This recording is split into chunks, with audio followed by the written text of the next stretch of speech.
Hi everyone, இன்னைக்கு fathers டே. So நான் எங்கள் அப்பாக்காக கேக் கட் பண்ண போகிறோம் சர்ப்ரைஸாக. பின்னாடியே வாங்க பார்க்கலாம்.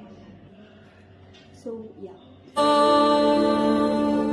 சிறு புன்னகை ஏந்திய பூஞ்சிலை நீயோ,